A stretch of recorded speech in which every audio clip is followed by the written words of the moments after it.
Bagaimana cara berbisnis online bagi pemula? Apa saja yang perlu diperhatikan? Untuk mendapat jawabannya, tonton terus video ini sampai akhir.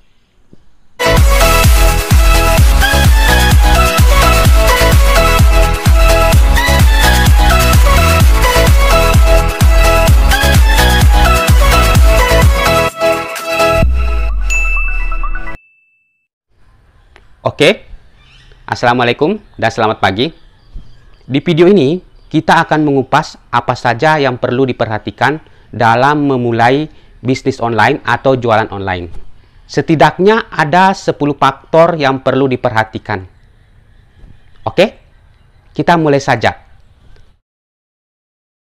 1. Menentukan tujuan. Jadi sebelum kita berbisnis, kita menentukan tujuan dulu.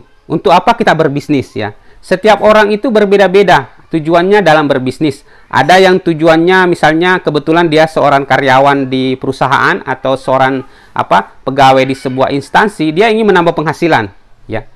Ada juga yang seorang mahasiswa untuk membantu orang tuanya membiayai kuliah atau menambah uang saku dia untuk belanja-belanja ya, dia berbisnis online, itu juga sebuah tujuan ya. Ada juga ibu rumah tangga untuk membantu suaminya meningkatkan penghasilan, ya dia juga berbisnis online, itu juga sebuah tujuan ya.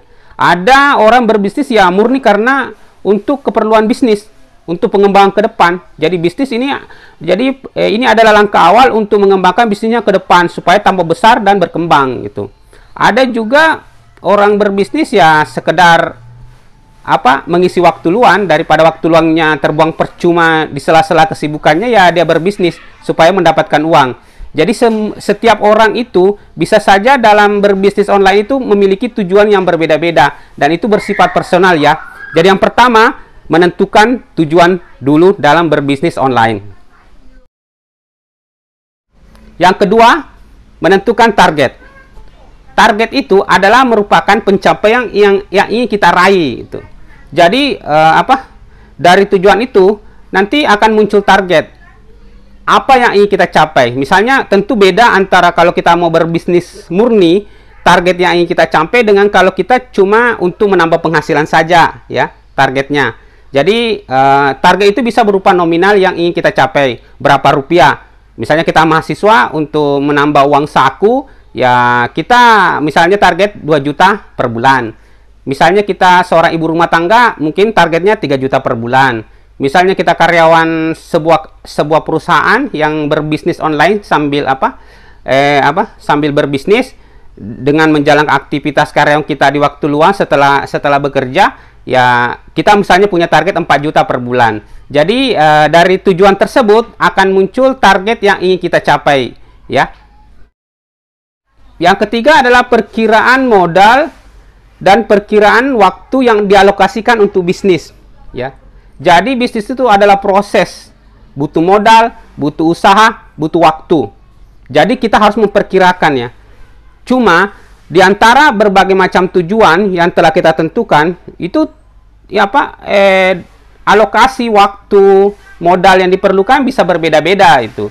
Kalau kita hanya berbisnis hanya untuk mengisi waktu luang supaya supaya tidak mubazir misalnya, tentu beda dengan kalau kita menjalankan bisnis ini untuk keperluan pengembangan ke depan. Jadi untuk bisnis masa depan tentu saja beda. Mungkin dengan kita berbisnis hanya untuk mengisi waktu, mungkin hanya perlu modalkan smartphone dan jaringan ya, jaringan internet. Tapi kalau untuk pengembangan bisnis ya tentu beda. Tentu perlu tambahan beberapa hal yang lebih besar daripada kalau kita modali dengan hanya untuk mengisi waktu luang saja. Begitu pula dengan untuk menambah penghasilan, itu beda juga modal yang diperlukan. Nah, kita harus perkirakan modal yang dibutuhkan dan alokasi waktu ya. Bagi ibu rumah tangga misalnya ya perlu mengalokasikan waktu di sela-sela kesibukannya mengurus rumah tangga, ya dia perlu mengalokasikan waktu untuk berbisnis online kalau dia punya tujuan untuk membantu suaminya misalnya mendapatkan penghasilan. Keempat, mencari tahu apa yang dibutuhkan dan apa yang diminati oleh lingkungan di sekitar kita ya. Apa yang minati dan dibutuhkan di lingkungan sekitar kita, ya. Lingkungan itu bisa ada dua jenis, ya. Lingkungan fisik itu berupa tetangga kita, teman-teman pergaulan kita, teman-teman kantor kita, teman-teman, pokoknya adalah yang bisa kita tatap muka secara langsung gitu. Yang kedua adalah lingkungan maya, ya. Pertemanan kita di Facebook, pertemanan kita di Instagram, yang follower kita yang di Instagram, ya. Bisa macam-macam dia. Bisa macam-macam kalau dunia maya bisa saja teman di dunia fisik menjadi juga teman di dunia maya dan sebaliknya, bisa terjadi gitu. Jadi kita harus mengetahui apa yang dibutuhkan dan apa yang diminati di lingkungan kita.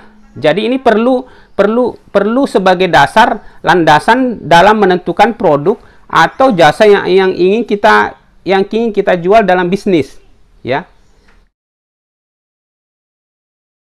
Yang kelima adalah apa yang merupakan minat masyarakat, kebutuhan masyarakat yang juga merupakan passion kita itu. Jadi merupakan sesuatu yang kita sukai, sesuatu yang kita suka kerjakan, sesuatu yang membuat kita tertarik dan bersemangat untuk mengerjakannya itu. Misalnya di waktu kita mengamati masyarakat atau lingkungan sekitar kita mendapatkan bahwa masyarakat itu tertarik kepada misalnya gamis, pada kaos anak-anak, pada kosmetik, pada aksesoris HP, dan pada peralatan rumah tangga, ya. Tinggal kita lihat diri kita passion kita apa. Misalnya passion kita adalah mode. Kalau mode, ya kita tahu semua, ya, masalah warna, masalah kombinasi warna, ya. Jadi setelah kita sesuaikan, oh berarti yang perlu saya kerjakan, yang menjadi produk saya adalah mode, ya. Mode berupa misalnya gamis, ya. Karena kebetulan juga gamis disukai oleh masyarakat. Jadi dengan demikian ada kesesuaian antara passion kita dengan apa yang diminati masyarakat gitu. Sehingga pada saat kita mengerjakan, promosikan passion, kita sudah tahu, setidaknya sudah ada dasar untuk memberi penjelasan kepada konsumen, dan kita juga tertarik pada mode. Jadi pada saat kita menjual gamis, mempromosikan gamis, ketika ada yang bertanya, kita sudah tahu, oh begini penjelasannya, karena kita tertarik pada gamis dan setidaknya kita mengetahui sedikit banyak tentang mode, ya. Itu benang merahnya. Jadi sesuaikan antara minat masyarakat, kebutuhan masyarakat dengan passion kita. Jadi ketika kita melakukannya, kita akan senang karena itu juga kita sukai itu. Yang keenam adalah membangun sistem bisnis, ya.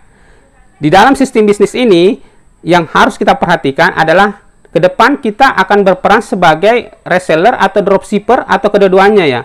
Reseller itu artinya kita ambil barang, kita beli barang dari distributor atau agen, kemudian kita nyetok, kemudian kita promosikan, kita jual, dan kita kirim barangnya. Artinya kita kelola sendiri, ya. Sedangkan sebagai dropshipper adalah kita kerjasama dengan agen untuk mempromosikan barang-barang dia. Kalau ada yang laku, artinya kita jual hanya hanya gambar-gambar, ya, hanya gambar-gambar. Nanti kalau ada yang laku dengan harga yang sudah kita up, artinya sudah kita up, nanti kita pesankan barang ke agen, nanti agen yang kirim ke konsumen, ya. Agen yang berhubungan dengan konsumen, artinya kita terima beres saja, kita tidak mengurus pengiriman dan sebagainya. Kemudian yang sistem bisnis lagi yang akan kita harus kita perbaiki, yaitu apakah dalam bisnis ini kita akan kelola sendiri atau nanti kita akan merekrut dropshipper atau reseller, ya. Kuncinya dropshipper sama reseller kita kasih diskon karena mereka adalah perpanjangan tangan kita. Ini semua harus diatur dalam sistem bisnis kita. Terus yang berikutnya adalah sistem pengiriman. Apakah pengiriman ini kita kelola sendiri, artinya kita membayar kurir, kita merekrut kurir, kita menggaji kurir sendiri, atau kita bekerja sama dengan kurir lepas atau perusahaan kurir, nanti yang mereka mengatur pengiriman kita itu, ya. Terus bisa juga kita kerjasama dengan JNT, JNE atau perusahaan ekspedisi lain. Semuanya ini harus diatur dalam sistem bisnis kita sehingga bisa berjalan dengan baik. Yang ketujuh adalah pilih channel penjualan Anda, ya. Bagi pemula, pilih satu channel saja, jangan terlalu banyak channel. Kenapa? Nanti Anda tidak fokus, ya. Pilih satu saja channel penjualan, itu pelajari, jalankan, kembangkan ya. Nanti setelah mapan baru pilih channel penjualan lain ya. Misalnya Anda familiar dengan Facebook ya. Jadi itu saja dulu. Metode penjualan promosinya ya di Facebook ya. Itu yang dikembangkan, dikelola dengan baik. Kenapa? Karena kalau Anda misalnya berpindah ke Instagram, nanti malah semuanya jadi tidak fokus. Jadi energi Anda akan terpecah. Jadi saran saya untuk pemula, pilih satu channel penjualan saja. Nanti kita kembangkan channel ini untuk kembangkan terus menerus. Nanti kita kuasai ya. Kita kuasai untuk menghasilkan lebih banyak. Setelah itu baru kita beralih ke channel yang lain untuk pengembangan lanjut. Nanti ada video sendiri untuk bagaimana memberdayakan channel Facebook, bagaimana memberdayakan Instagram ya. Yang kedelapan adalah mulai mencari distributor ya. Distributor itu banyak ya untuk menjadi sumber kita untuk membeli barang, sumber stok kita. Distributor itu bisa kita cari di lingkungan sekitar kita, di lingkungan kota kita ya. Kelebihannya mereka walaupun harganya sedikit mahal, tapi mereka mudah dijangkau. Jadi kita bisa cek stok mereka sewaktu-waktu dan ongkirnya lebih murah karena mereka berada dalam satu kawasan dengan kita.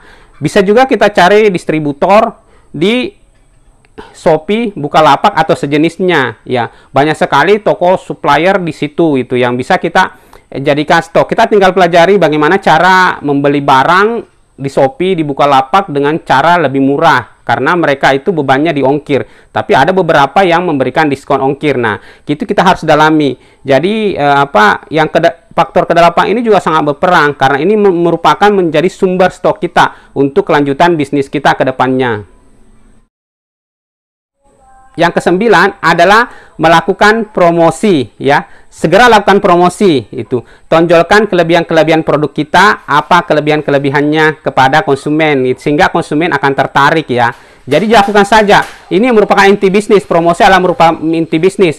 Lakukan secara konsisten dengan sabar dan layani konsumen sebaik-baiknya. Yang terakhir atau nomor 10 ialah bangun sistem database konsumen Anda itu. Jadi semua konsumen-konsumen yang pernah membeli dari Anda catat ya. Anda catat nomor HP-nya, alamatnya, maksudnya alamatnya di sini bisa kecamatannya saja ya, alamat secara umum ya. Kecamatannya, apa produk dia beli ya, dicatat semua. Data ini sangat penting untuk repeat order, untuk mereka order lagi dari kita itu ya. Mungkin juga kedepannya data ini bisa menjadi sumber untuk kita kelola lebih lanjut untuk bisnis-bisnis yang lain. Jadi basis data ini atau basis data konsumen ini perlu dibangun secara bertahap ya. Perlu bertahap. Setiap konsumen kita yang melakukan transaksi kita catat ya. Kita catat. Ini data kita catat. Kalau perlu kita catat dalam satu buku. Kemudian kita nomor HP-nya apa semuanya ya. Kita benar-benar manajemen basis data ini harus kita perbaiki benar-benar karena sekarang ini basis data adalah merupakan jantung dari bisnis, oke? Termasuk dari bisnis online ya. Demikian 10 hal yang perlu diperhatikan dalam merintis bisnis online. Semoga bisnis online Anda semakin sukses. Terima kasih. Assalamualaikum warahmatullahi wabarakatuh.